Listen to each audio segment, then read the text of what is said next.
ಒಂದೊಳ್ಳೆ ಬದುಕು ಕಟ್ಟಿಕೊಳ್ಳಲು ಹಳ್ಳಿಯಿಂದ ಬೆಂಗಳೂರಿಗೆ ಹೋಗಿದ್ದ ಭಾಗ್ಯ ಮತ್ತವಳ ಗಂಡ ಬೆಳಿಗ್ಗೆಯಿಂದ ಬಾಡಿಗೆ ಮನೆಯೊಂದನ್ನು ಓಲಾದಲ್ಲಿ ಕ್ಯಾಬ್ ಬುಕ್ ಮಾಡಿಕೊಂಡು ಹುಡುಕಿ ಸುಸ್ತಾಗಿ ಕೊನೆಗೂ ಸಂಜೆಯ ವೇಳೆಗೆ ಒಂದು ಮನೆ ಸಿಕ್ತು.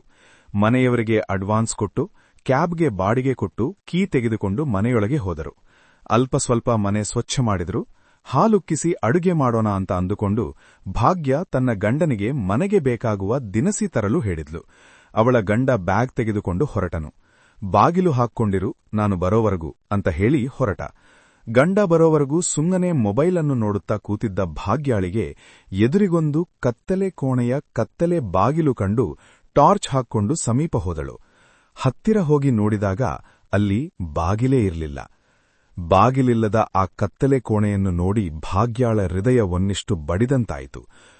ಇಲ್ಲಿ ಕೋಣೆ ಇದೆಯಾ, ಆದರೆ ಬಾಗಿಲೇ ಇಲ್ವಾ ಎಂದು ತಾನಿಗೆ ಪ್ರಶ್ನಿಸಿಕೊಂಡಳು.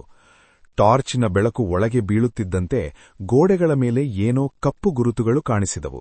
ಹತ್ತಿರ ಹೋಗಿ ನೋಡಿದರೆ ಅದು ಹಸ್ತದ ಗುರುತುಗಳು. ಚಿಕ್ಕದು, ದೊಡ್ಡದು, ಕೆಲವು ರಕ್ತದ ಕಲೆಗಳಂತೆಯೂ ಕಾಣುತ್ತಿದ್ದವು. ಅಷ್ಟರಲ್ಲೇ ಠಕ್ ಠಕ್, ಮನೆಯ ಒಳಗೆ ಯಾವುದೋ ಶಬ್ದ. ಭಾಗ್ಯ ಬೆಚ್ಚಿಬಿದ್ದು ತಿರುಗಿ ನೋಡಿದಳು. ಹಾಲ್ ಖಾಲಿ, ಅಡುಗೆ ಮನೆಯಲ್ಲೂ ಯಾರೂ ಇಲ್ಲ. ಗಂಡ ಬಂದಿರಬಹುದಾ ಎಂದು ಯೋಚಿಸಿ ಬಾಗಿಲು ಕಡೆ ನೋಡಿದಳು. ಆದರೆ ಹೊರಗಿಂದ ಬಾಗಿಲು ಇನ್ನೂ ಲಾಕ್ ಆಗಿತ್ತು. ಅವಳ ಕೈಗಳು ನಡುಗತೊಡಗಿದವು. ಆ ಕ್ಷಣದಲ್ಲೇ ಟಾರ್ಚ್ ಬೆಳಕು ಅಚಾನಕ್ ಆರಿಹೋಯಿತು. ಪೂರ್ತಿ ಕತ್ತಲೆ. ಅಷ್ಟರಲ್ಲೇ ಕಿವಿಯ ಹತ್ತಿರ ಯಾರೋ ನಿಧಾನವಾಗಿ ಉಸಿರೆಳೆದ ಶಬ್ದ. ಇಲ್ಲಿ ಯಾರು ಬಂದ್ರೂ ಉಳಿದಿಲ್ಲ. ಭಾಗ್ಯಾಳ ದೇಹವೇ ಗಡ್ಡೆಯಂತಾಯಿತು. ಕಿರುಚಬೇಕು ಅಂದ್ರೆ ಧ್ವನಿ ಹೊರಬರಲೇ ಇಲ್ಲ. ಅವಳು ಓಡಿ ಹಾಲ್ ಕಡೆ ಬರುವಷ್ಟರಲ್ಲಿ ಹಿಂದಿಂದೆ ಯಾರೋ ಕಾಲು ಚಪ್ಪಲಿ ಎಳೆದುಕೊಂಡು ನಡೆಯುವ ಶಬ್ದ. ಸ್ರ್ ಸ್ರ್. ಅವಳು ಬಾಗಿಲಿಗೆ ತಲುಪಿದಳು. ತೆಗೆಯೋಣ ಅಂತ ಕೈ ಹಾಕಿದ ಕ್ಷಣಕ್ಕೆ ಬಾಗಿಲಿನ ಒಳಭಾಗದಲ್ಲಿ ಯಾರೋ ಕೈ ಒತ್ತಿ ಹಿಡಿದಂತಾಯಿತು.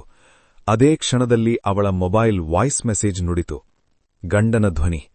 ಭಾಗ್ಯ, ನಾನು ಇನ್ನೂ ಅಂಗಡಿಗೆ ತಲುಪಿಲ್ಲ. ನೀನು ಯಾರ್ ಜೊತೆ ಮಾತಾಡ್ತಿದೀಯಾ? ಭಾಗ್ಯಾಳ ಕಣ್ಣುಗಳು ವಿಸ್ತಾರವಾದವು. ಹಾಗಾದರೆ ಈ ಮನೆಯೊಳಗೆ ಅವಳ ಜೊತೆ ಇದ್ದದ್ದು ಯಾರು? ಅಷ್ಟರಲ್ಲಿ ಕತ್ತಲೆ ಕೋಣೆಯಿಂದ ನಿಧಾನವಾಗಿ ಹೊರಬಂದಿತು ಒಂದು ನೆರಳು. ಮಾನವನ ರೂಪ, ಆದರೆ ಕಾಲು ನೆಲಕ್ಕೆ ತಾಕುತ್ತಿರಲಿಲ್ಲ. ಟಾರ್ಚ್ ಮತ್ತೆ ಹತ್ತಿತು. ಅವಳು ನೋಡಿದ ದೃಶ್ಯ ಅದೇ ಮನೆಯ ಹಿಂದಿನ ಬಾಡಿಗೆದಾರಳ ಮುಖ, ಅರ್ಧ ಸುಟ್ಟಂತೆ, ಕಣ್ಣುಗಳಿಂದ ರಕ್ತ ಜಾರುತ್ತಿತ್ತು.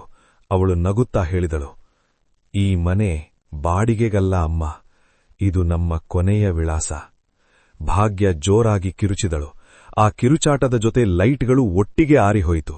ಹೊರಗಡೆ ಗಂಡ ಓಡಿ ಬಂದಾಗ ಬಾಗಿಲು ತೆರೆದಿತ್ತು. ಮನೆಯೊಳಗೆ ಮೌನ. ನೆಲದ ಮೇಲೆ ಭಾಗ್ಯಾಳ ಮೊಬೈಲ್ ಮಾತ್ರ ಬಿದ್ದಿತ್ತು. ಸ್ಕ್ರೀನ್ ಮೇಲೆ ಒಂದೇ ಸಾಲು ಬರೆಯಲಾಗಿತ್ತು, ನಾನು ಇನ್ನೂ ಈ ಮನೆಯಲ್ಲೇ ಇದ್ದೇನೆ.